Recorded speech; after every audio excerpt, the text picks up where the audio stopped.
Hello everybody, here we are today talking about the news that Jarmo Kekalainen has been fired as the general manager of the Columbus Blue Jackets, and very significant for a variety of reasons. Jarmo has been around as a GM in the NHL for over a decade, February of 2013, and probably has to be near the longest tenured GM at time of recording this, just before he was fired.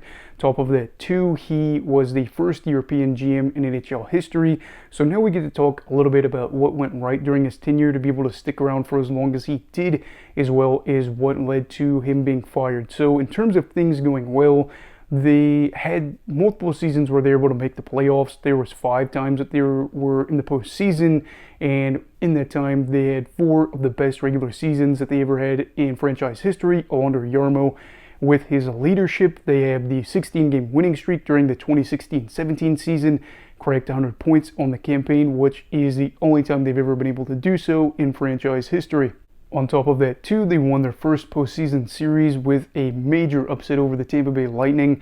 They get kind of aggressive at the deadline there and made some acquisitions that were hoping to make a push. And for a lot of people, they thought maybe, just maybe, when they played the Bruins in the second round of that season after they upset Tampa Bay, maybe they could go on and do things further. Ultimately, they didn't, but it was still feel good to get the pressure off of the franchise's back after being the only team in league history to that point to not have a series win. They followed it up the following season with a series win over the Toronto Maple Leafs in the qualifying round.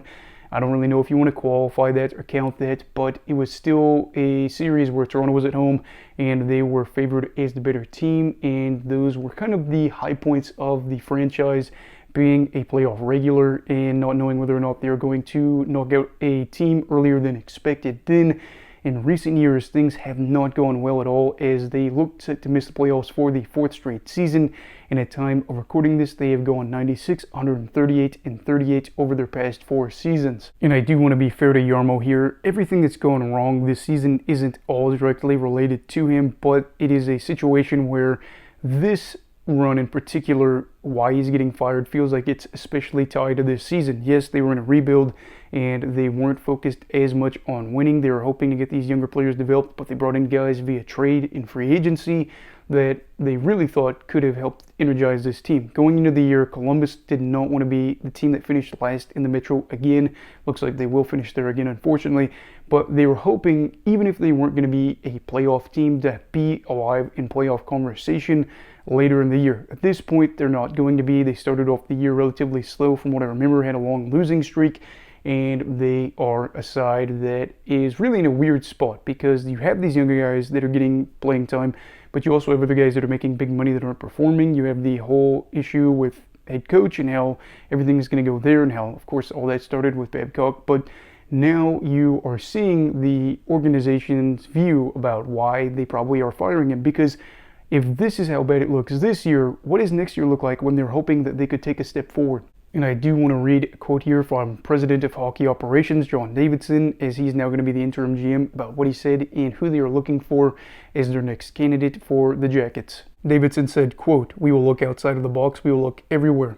Added on to that, quote, "That's what we have to do, and that's why we're in no rush to do this. We're going to look for energy. We're going to look for smarts. We're going to look for a player evaluator, a person that understands analytics, everything from A to Z," end quote. Now, I don't really know if that means anything in the grand scheme of things, but it looks like they're going for a jack of all trades, if you will, for a GM and how they're hoping to evaluate talent. But yes, back to Jarmo.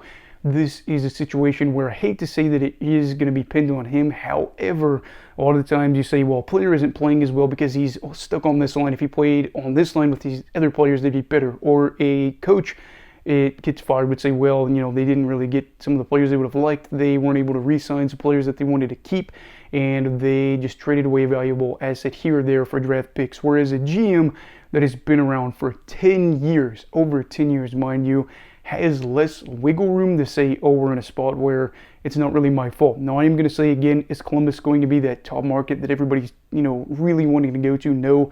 But Jarmo has control of the draft picks, has control of the players, has control of the cap, has control of the hiring of the staff.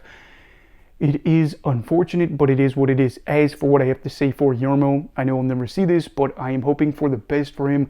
I hope he gets whatever he wants out of life, whether that is a secluded life after this, or it is to be a GM of a different team in the NHL in the future. I hope it works out for him. So with it, hopefully Columbus can find the GM they're looking for. They can get this team back on track to being a playoff team and maybe, just maybe, being a cup contender, probably in the long-term future. But anyway, what are your thoughts on this news? Do you think Jarmo should have been fired at this point? Do you think that they should have given him till the end of the season? Let me know all that stuff down below in the comments. Also, please make sure to like this video if you enjoyed it, found it informational, I guess. Everybody, please stay safe, have a great night, and you go love hockey, alright? Goodbye, Brigadiers and Brigadettes. This is your captain signing off. Have a great night.